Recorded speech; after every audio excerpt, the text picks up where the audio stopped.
The goal of the show is to help you break in and thrive in advertising. And today we're doing something just a little bit different. We're calling it Tombras Tuesday. Tombras was named Ad Age's best agency in the world, #1 on their A-list this past year. So we decided to spend some time in Knoxville, where it's headquartered, to see what it's like working at the independent all-star agency. So here is the long-form podcast with Paul Caiozzo, who's a CCO, as well as Nathan Frank, who is an ECD at Tombras. If you look at our Instagram page at Breaking Entering Media, we'll also post a social montage video really showcasing the social side of working at this agency. We had a lot of fun, and now let's get into their philosophy and what it's like to work at Tombras. Kick it, Ellie.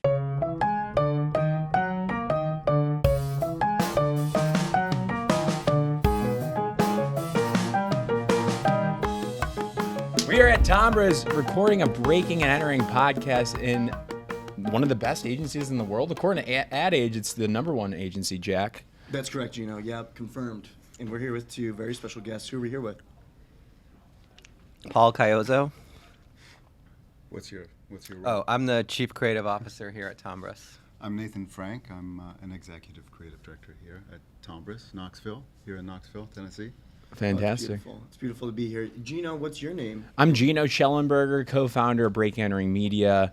That's all you really need to know about me. Jack, who are you? I'm Jack Westerkamp, the co-founder of Breaking and Entering Media, and we're in a very special location too. I must add, where this is what when I walked in, it was like a social lab bunker feel. What do they call it? We should name it. What would you call this place? The social war room? War room. Like the social war room is kind of social the feeling. And I'm interested to hear, I think, first question off the bat, talk Social about like bunker. this space, this bunker, this like culture hub. We'll start with Paul. It's a highlight of Tombras, and I think it's something that not every agency has. It's exciting that we do have it. It's a big treat on tours, but it also helps us do and work differently than other places. I think there is a lot of very specific genius here. I think the first time I came down here, I talked to somebody who's standing in the room here who was able to break down the many variety of beans. Beans. Lima.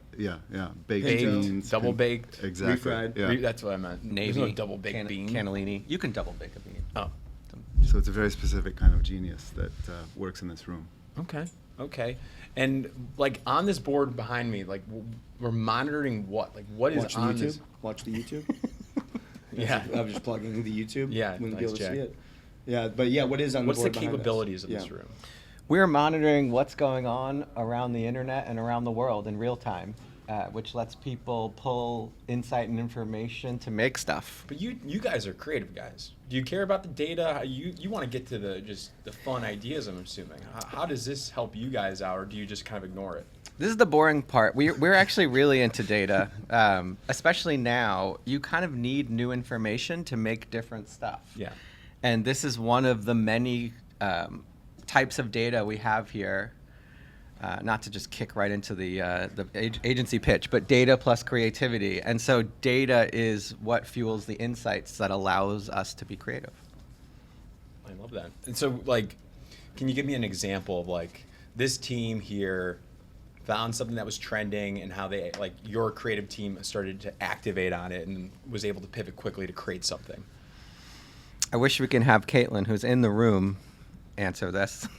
I think she's more than welcome to. If you want to step up to the mic, feel come free. On in, come on down. Caitlin is coming in. The live audience here, ladies and gentlemen. This is what it's all about Caitlin, right please here. step in the mic and answer the question of a quick turnaround example. Yeah, I'm trying to think. We saw Sophie Cunningham, WNBA star, on the Indiana Fever. We saw her start to trend, I think back in June or July. If you want to get in closer here, we're getting prompted. Closer? We can't Okay. see you. So Sophie Cunningham was doing what now? Sophie Cunningham had a viral moment in a game. She plays for Indiana Fever, where she kind of was like defending her teammate Caitlin Clark back when they were both healthy and playing. And we saw it kind of take off on TikTok. We knew Sophie was an Arby's fan and had been wanting to find a moment to kind of jump into the tunnel walk that cultural moment within professional sports where they're able to really kind of their own self-expression. Their outfits. Yeah, Yeah, they're exactly. walking in pregame. It's where they get So- to kind of have their messages heard. So we knew Sophie also is a hot girl, put her in the Hot Girls Eat Arby's shirt and had her walk the tunnel walk before the next game. And got some really, really great earned media. We did a partnership with her on Instagram and TikTok, and it's been pretty cool. Yeah. I love that. That's what's up. Yeah. Quick moment. So the shirt said, yeah, round of applause. Yeah, that was So the shirt was said what now? It said, Hot girls eat Arby's. love that. Love that. And did you guys come up with that shirt, or was that something that you, like part of a campaign that Tombras like created, or was it just like a quick, let's get something out there? It wasn't Nathan or I who birthed the idea, but it was a quick thing that came out through insight and through social listening. Yeah. Came to life really fast. Speaking of you two birthing ideas, you two must have birthed the idea to come to Tombras. I mean, that was Jack, amazing. that was fire, dude. This is why we get paid the big bucks. Kidding me right now?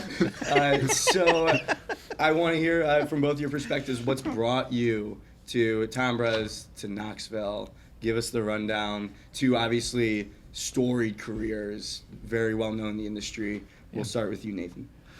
Yeah, Paul had started to talk to Julie and brought up this opportunity, and to me it was immediately exciting, the idea that this enormous thing was happening in Knoxville, which I think, if you're a creative, you're always looking for, you hold originality above all else, and I think I've spent a very long time in New York creative agencies, and I think the idea of this burgeoning agency in Knoxville that just by virtue of its location would have an entirely different perspective on how to move forward in advertising was immediately appealing to me. Where were you working before?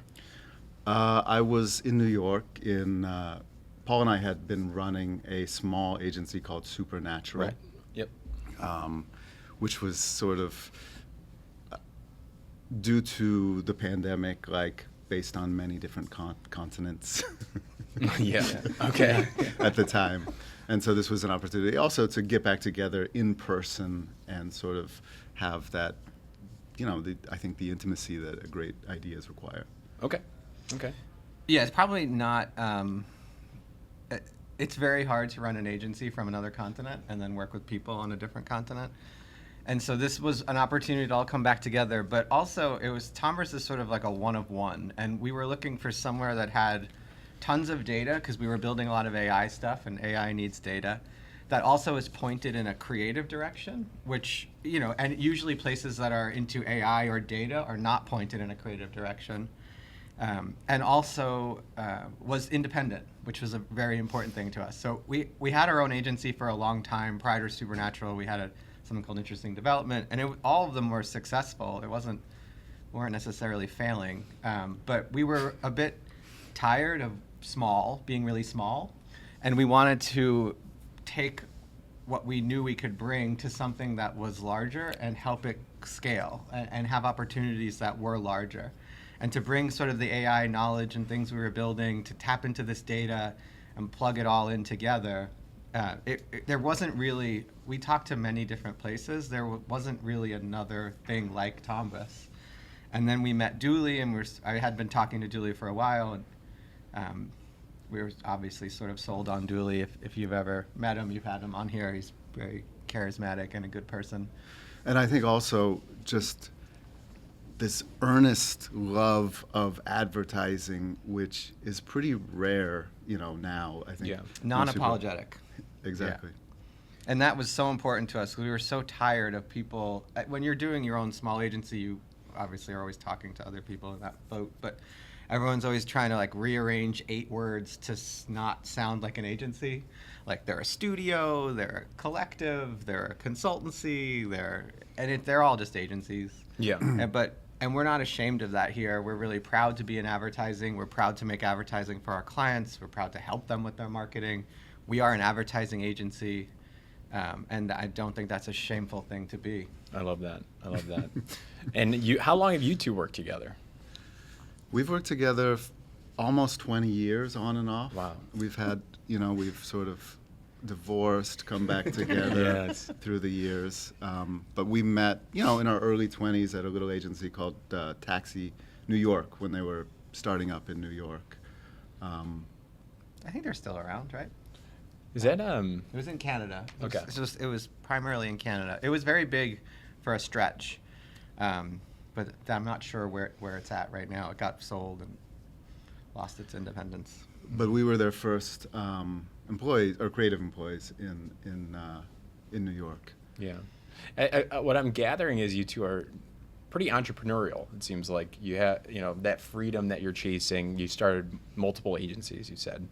And now you can probably find that here at Tombras, that you could probably have some of that entrepreneurial spirit because it is independent here. So if you have crazy ideas or a new offer or anything like that, I'm sure you guys could probably get approval for that fairly easily, less layers of bureaucracy. It's the most entrepreneurial place I've ever worked. It's a collection of lots of different types of entrepreneurs that are given the freedom to build internally. Our head of media, his name is Al, and when I was meeting people for the first time here, he said, "Well, what do you want to build?" And that sort of cemented this for me as the right place. Because, that's not always the case, where you come into an organization that's big, already successful, has tons of offices. Don't shake the boat. Exactly. Yeah. People are like, well, what are you going to make? And so that was awesome to us. Like, we know exactly what we're going to build. And that freedom exists here in a way that I don't think it exists in another place, which is a product of the independence that was so important to us. And Dooley, promised us that he will never sell it. It's not... it's never going to lose its independence. It's the oldest family-owned agency. His great-grandfather started it, or his grandfather. It'll probably go to his sons. Yeah. And that's what makes it special. When did you two join specifically? November of last year, is that right? Yeah, it's been about a year now. I gotcha. And, how has it changed since you got here, or like, what have you seen? When we came over here, it was, we brought some of our own clients, and we sort of combined that with the roster that was already here, which is plentiful. But we started out, I think our first project with Tombras was for Gemini, which is a crypto sort of investment platform. Owned by And- the Winklevi. Mm-hmm. We had been working with them since 2018. We launched Gemini initially, and then had done several projects with them. Launched a credit card, and then this latest one was another sort of brand campaign for Gemini. And that was a big out-of-home campaign that the line was "Go where dollars won't." Excuse me. And it sort of imagined a future where, there's space tourism, and we made these beautiful, big portraits that kind of looked like, postcards from the Grand Canyon, but they were people skiing on the moons of, Saturn or something like that. And so it sort of asked people to imagine what kind of money they'd be using in this situation when they go on this Gotcha. spaceship. We worked with Matt Griffin, who's a well-known sci-fi illustrator who did like Dune, and he's done some Star Wars stuff, I believe. He was great. And so they were big, beautiful, sort of artistic paintings with just that line, "Go where dollars won't." So that was a really fun one. And then it says Casey's. We worked on NMDP. We worked on Casey's. Kayak. We also brought over a Kayak, the travel search engine. Kayak, Solana, which is another crypto. I don't know, not to shift this conversation to crypto, but Down. it's maybe the third biggest, most valuable coin, Bitcoin, Ether, Solana. Okay. Yeah, there you go. Maybe Geno. not today. I have a hard-hitting question alert. So you were talking earlier, I thought what struck me is like being unapologetically an agency, but at the same time there's like kind of, you hear a lot of people talk about like what an agency can offer needs to continue to shift and adapt with time for like client needs. And coupling that with what we were seeing yesterday, we saw all this talk about data analysis, AI, how that's being integrated with the creativity. How do you see Tombras still being unapologetically an agency, but maybe shifting and like continuing to evolve to provide new services for clients? Yeah, I think the word agency, I'm sorry, do you know? The word agency, to me, just defines a collection of people that serve as agents to clients and help them with their marketing. So how you do that is definitely has evolved, and Tombras does it in a most modern way, where we're using AI and we're using data and we're integrating media and we have strong analytics and all these things, all these words that you don't usually associate with sort of breakthrough creativity. But to not be using those tools to create breakthrough creativity in 2025 is crazy. So we used to honestly have it easier. It was like more of like a witch doctor situation where we would write something and then you would shoot it and no one would really know if it was going to work. And so there was no repercussions, really, And then we would win a lion, and then everyone would be like declared a success, even if it was all nebulous as to the results. But now you can measure everything, you can test everything, you know exactly if it worked. And the impetus to make something breakthrough that's never existed before is stronger than ever, because it's harder than ever to get someone to pay attention to something. And that's sort of the fight that we're always fighting with clients, is that it feels like we're getting safer and safer in advertising, but at a time where we need to get very, very unsafe, because people are not paying attention to ads at all, and I don't blame them. And so the debate about AI, not AI, it doesn't really matter. Like, slop is a universal term. There's like human-made slop and AI slop, and in marketing, that's the majority of everything. Yeah. And so we try to play in that 10%. If 90% of things are garbage, we try desperately to get into that 10% at all costs. And those are the sort of push and pulls we're having with our clients. It's not because we do that for our own enjoyment. We believe very, very passionately that you must be in that 10% to break through. You have to show people things they haven't seen before, and you have to tell your story, your sort of brand story, in a way that is new. Nathan, with that, you can measure everything now. You have data behind it, especially here. You can measure like effectiveness.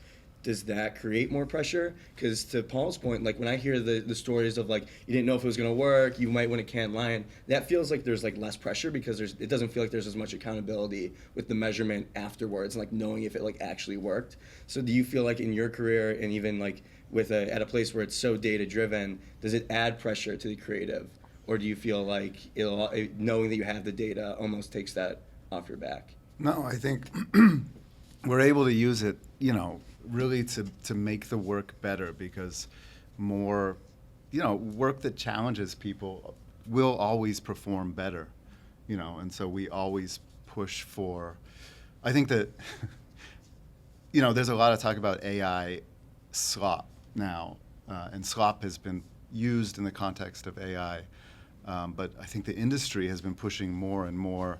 I mean, we've been pushing more and more towards slop. We are a slop-based industry. For the last We're just 15 outsourcing our years. slop to AI now. So we used to make the slop ourselves. Now we're slopping it with AI. So that's the trend that no one wants to say we did it to ourselves, but we kind of did it to ourselves. We teed ourselves up to be taken out by AI.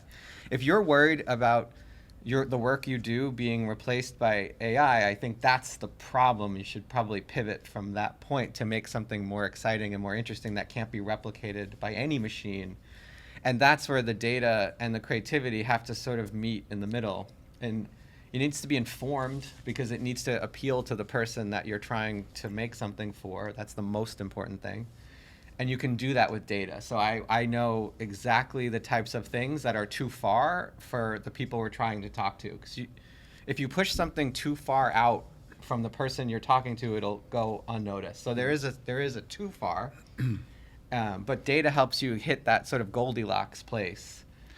And I think we've been able to use it in our presentations in, script formats. We're testing script formats as much as we're testing finished video.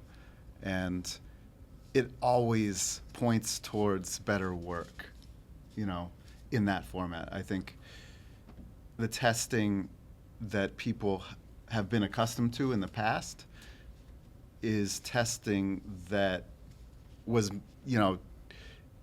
made in these weird focus groups in these weird rooms where you're watching people through, one-way mirrors. And that's not a real environment, So I think it always, people want to say things they're sitting in a group with people and they want to say things that They want to seem important. They They wanna want to. seem They want to important. contribute. They have the best of intentions. Like they're getting an Applebee's gift card or something for being there, and they want to earn that gift card. They don't want to feel like they got it for free. So they want to help. People genuinely want to help, but like the circumstances that led to you probably are sitting in that room. Maybe you're not going to be the best arbiter of if that's going to work or not. So what we're doing now is we're using synthetic audiences, something that we built, and we're testing scripts before they ever go to client for the first time. So, and I've found that it's a more accurate representation of how people will react because there's no emotion, there's nobody trying to seem important or to say something important. It's just the raw data, and that lets us bring things to clients that are more out there, and we can justify it, and we can say, here's why this is the right thing to do, here's why this is the right thing to do strategically and creatively, and here's the data backing that up. And I think hopefully it shows that we're aligned with them. Like their business success is our goal. We just believe that creativity is the strategy to get there. Mm-hmm.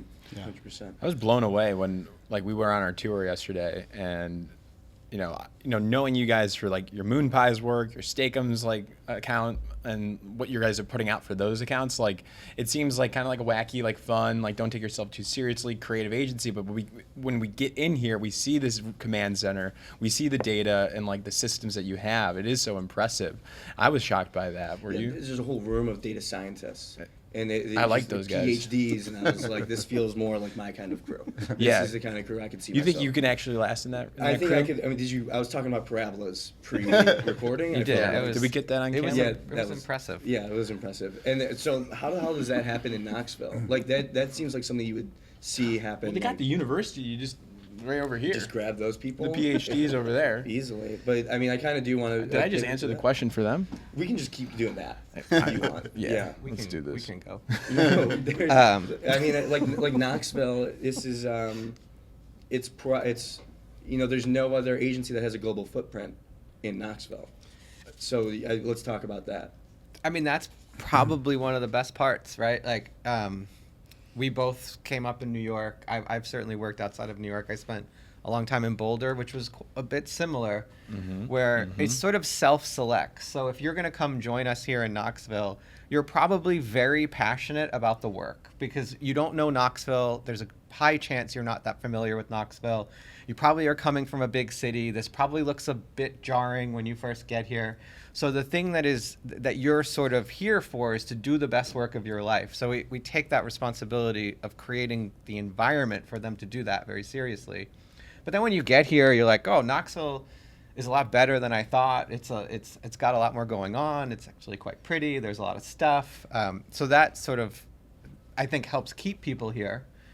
Where and it was the similar dynamic in Boulder. It was like you were in Boulder. There was, it was like this hippie town where everybody was kind of riding their bikes and relaxing, and we were working 22 hours a day in this warehouse.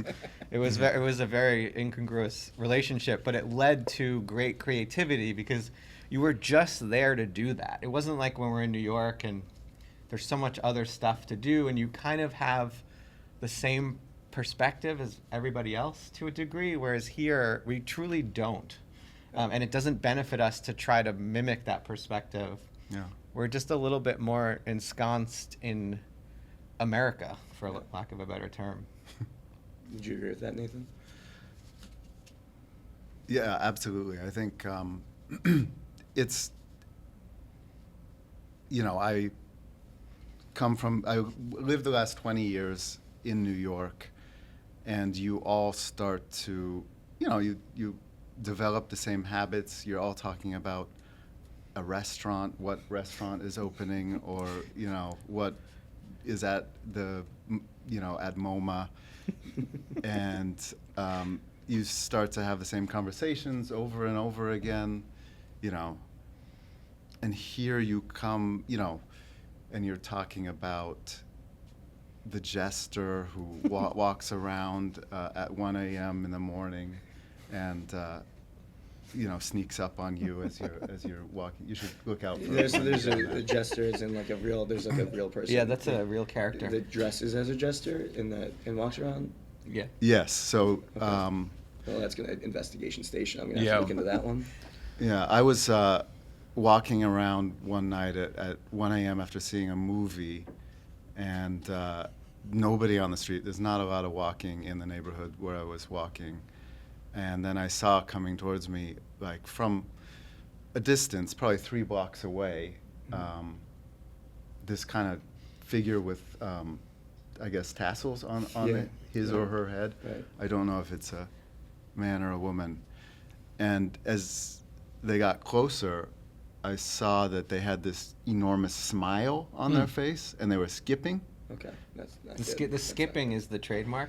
That's Yeah. terrifying. It's their trademark. So that had to be just massive creative inspiration. You think about it, you just went home, started right down right away. You're like, man, Moon Pies could really use a new character here. Yeah, I think everywhere you look, you will uncover something like the jester here in Knoxville. Yeah, it's In just the different. best way. It's just different, yeah, in the best way. But Paul, you were gonna say? Yeah, you have to, in a place like this, you have to be the creativity. You have to make the thing.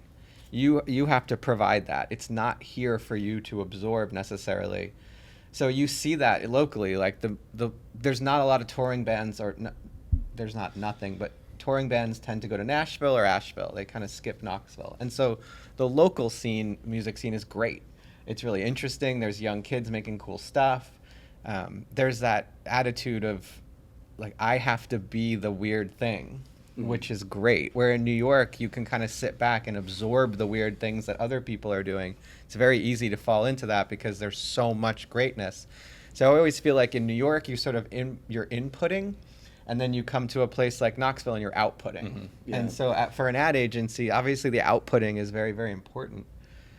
And so it feels like a little bit of a polarity shift. And I think that people feel that when they come, that like they're here to make stuff. Right. And they're here to put their opinions and their desires and their vision into that thing.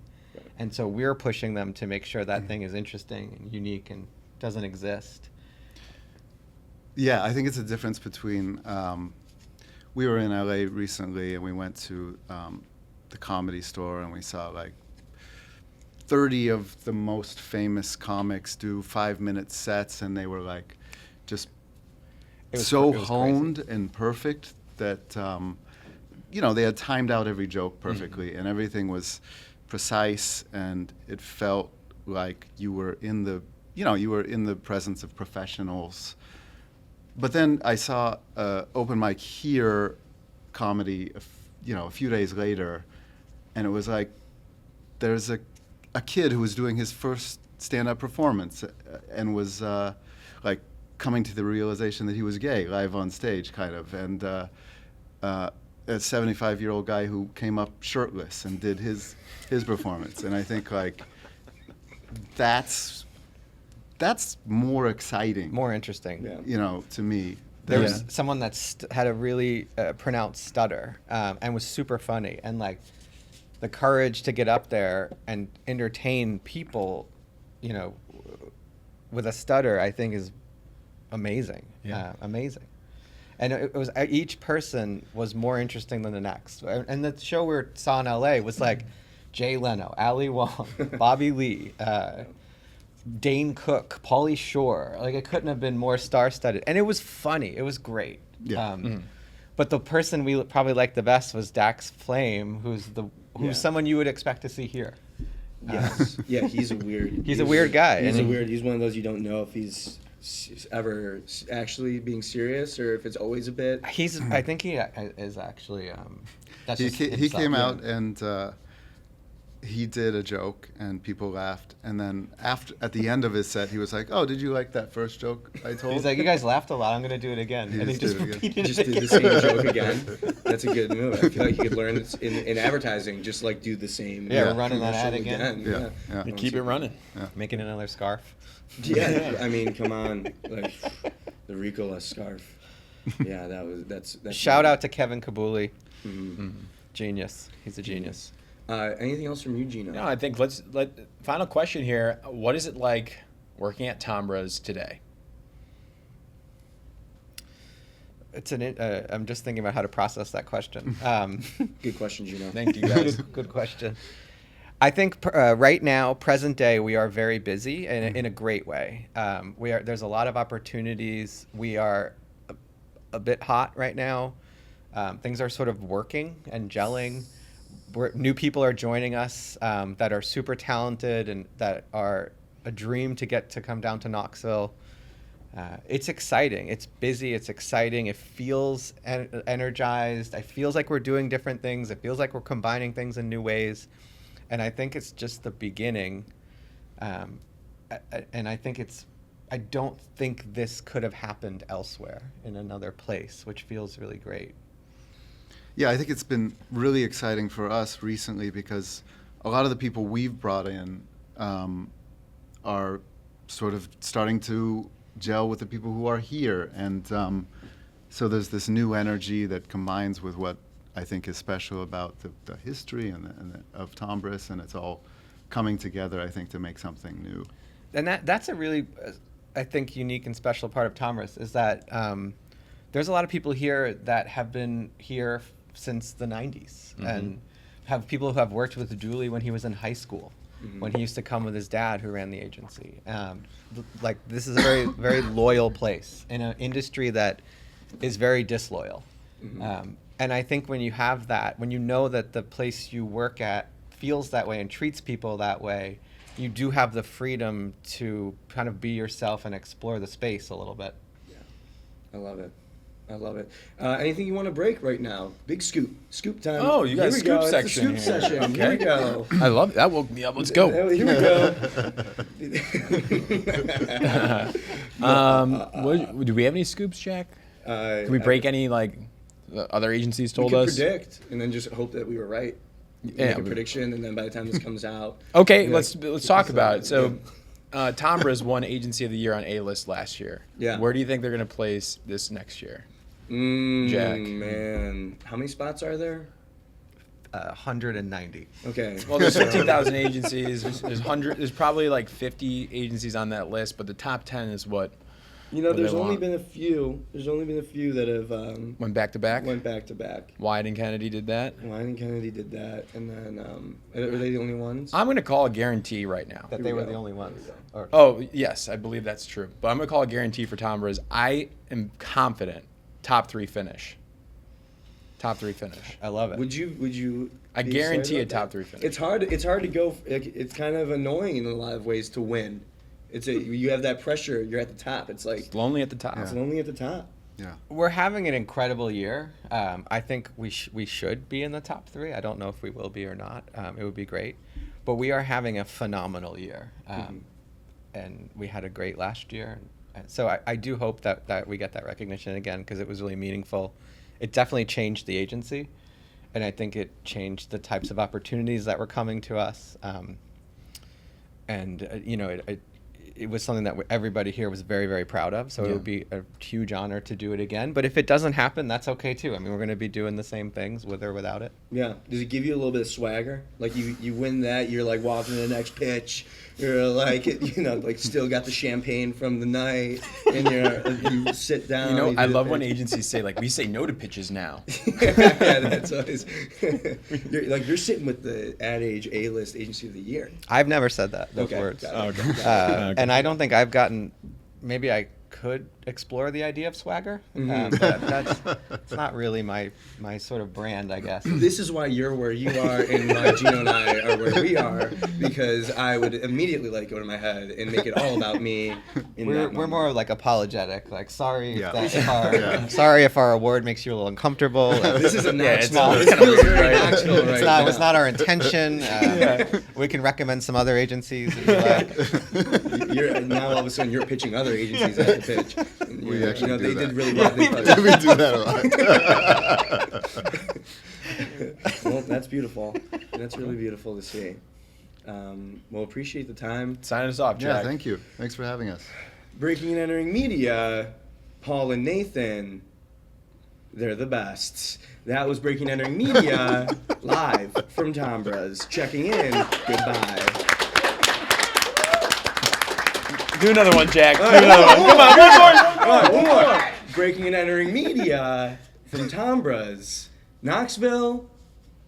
You're the only 10 I see. Yeah, that's right. That's right. Geno, you give us one now. All right. This is Breaking Entering Media, live from Tombras. We're having a great time. We hope you did too. Signing out. Breaking and Entering Media. We're having a great time, bruz. At Tombras. Oh, wow. Paul, you go ahead now. Oh God. Breaking and entering media. You gotta look at the camera though. Oh, sorry. Breaking and entering media. Yes. Breaking Entering Media, yes. All right, Nathan, your turn. Breaking and entering media. That is Breaking and Entering Media. Thank you very much. See everyone soon. Live from the Social Lab Command Center.